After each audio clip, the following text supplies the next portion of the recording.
¿A qué nos referimos? A lo siguiente. Tengamos en cuenta que,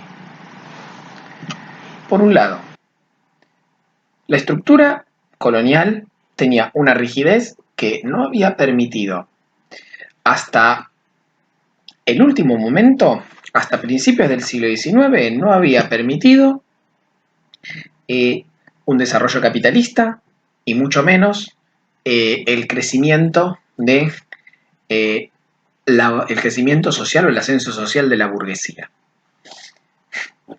De manera tal que la clase dominante en la América colonial era una clase terrateniente que incorporaba al bloque de dominación, pero de manera subordinada a la burguesía comercial. Que además tengamos en cuenta que era una burguesía comercial que estaba ligada a el interés del sistema de comercio monopólico parcialmente y, por otro lado, ligado al contrabando, pero que podía adaptarse tranquilamente. Y estas son algunas de las claves. A la rigidez del sistema colonial tenemos que sumarle que la clase dominante era la clase terrateniente, una clase terrateniente peninsular y criolla en su momento, aunque los españoles peninsulares tenían privilegio o un acceso privilegiado exclusivo en realidad, a los cargos del Estado y un acceso preferencial a los principales recursos o los principales medios de producción para los cuales el acceso a los cargos del Estado era central, porque el Estado era el principal asignador de recursos. Ahora, esta clase terrateniente va a mostrar una capacidad de articulación asombrosa con el sistema mundial capitalista en ascenso. O sea, por otro lado, la burguesía realmente existente en América Latina era una burguesía comercial.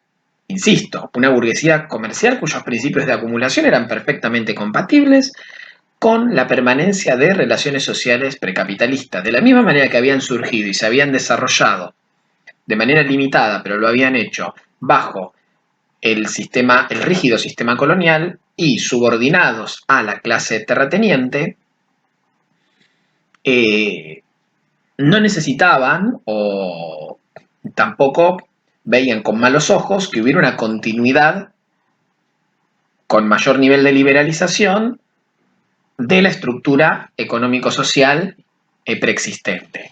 En todo caso, si cambiaban las formas institucionales, lo que estaba garantizado por la revolución política estaba bien. Ahora, después no era necesaria una transformación radical de la estructura económico-social para que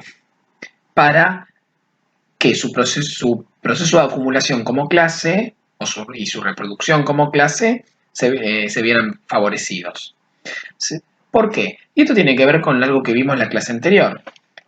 La existencia y el crecimiento del comercio y la moneda no hacen al capitalismo. Son condición necesaria, pero no es condición suficiente para hablar de capitalismo. De la misma manera que vamos a ver en el caso del modo de producción feudal en Europa, el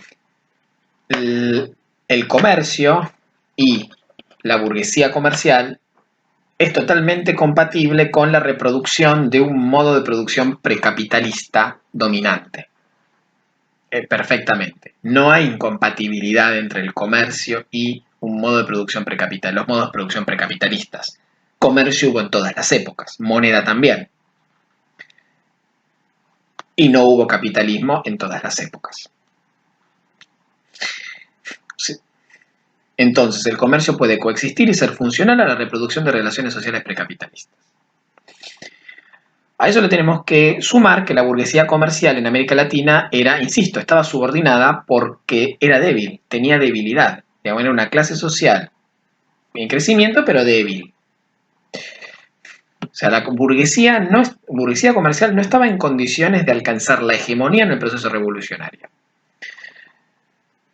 esta debilidad determinaron su subordinación a la clase terrateniente, que era la clase que más crecimiento había tenido durante el siglo XVIII, que había construido redes de influencia política, que tenía la capacidad de movilización militar. O sea, la clase terrateniente tenía todos los elementos para hegemonizar el proceso revolucionario. Y esto es lo que va a suceder.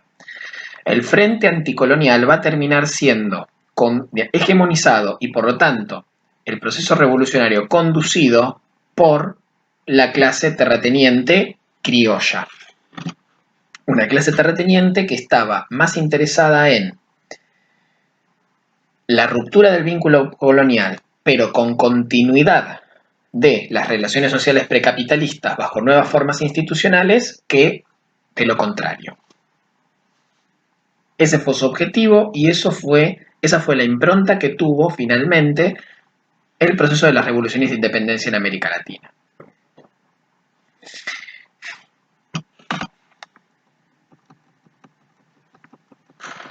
Entonces, la dirección de las revoluciones de independencia fue una dirección conservadora, que tuvo un doble objetivo: ruptura del vínculo colonial, o sea, ruptura con la metrópoli, pero, por otro lado, contención de la radicalización de las masas. Esto dio como resultado una relación bastante irregular y contradictoria de las clases populares con la revolución. En su momento, tanto el bando realista como el bando revolucionario van a tener ambos una gran capacidad de movilización popular. Si no, no se explica la duración de la guerra revolucionaria. Hablamos de década revolucionaria, o sea, hubo por lo menos 10 años de combates.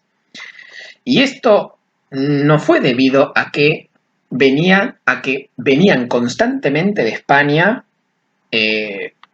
fuerzas militares de represión. No. Digamos, la fuerza social que compuso los ejércitos realistas fue fundamentalmente artesanos y campesinos nativos de América. O sea, había criollos, había mestizos, había incluso en determinadas regiones indígenas. O sea, hubo movilización de los dos lados. La movilización de las clases populares de los dos lados. No es que, porque esto también puede estar como distorsionado por el relato tradicional del proceso revolucionario, de la independencia, obviamente de la construcción de una historia nacional, pero siempre queda desdibujado el componente popular de la movilización en favor de la continuidad de la dominación colonial. O sea, los realistas movilizaron casi tanto como el Frente Anticolonial. Porque si no, la imagen que uno conserva es que todo el pueblo, la gran masa del pueblo, estaba con los revolucionarios y del otro lado había solo españoles que traían desde afuera. Y esto no fue así, de ninguna manera.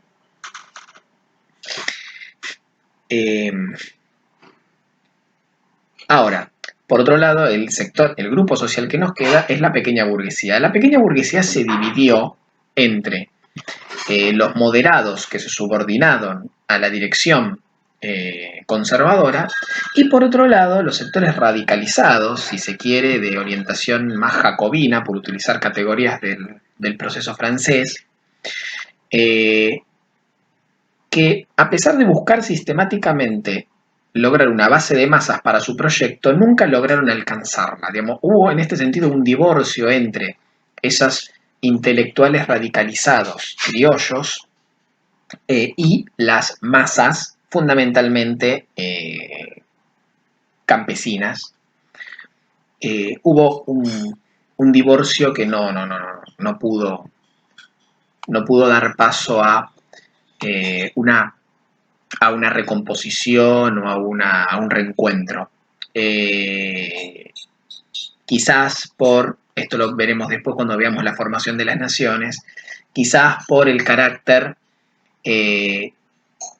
programáticamente liberal de muchas de las reivindicaciones que tenían estos intelectuales radicales,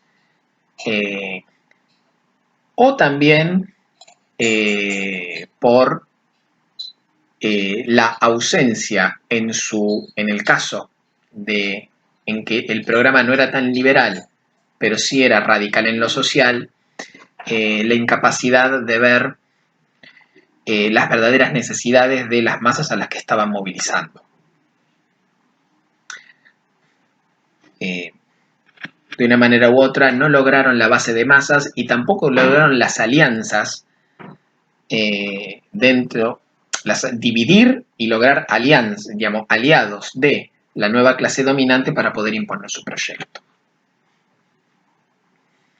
Bueno, hacemos una nueva pausa y pasamos a la última parte.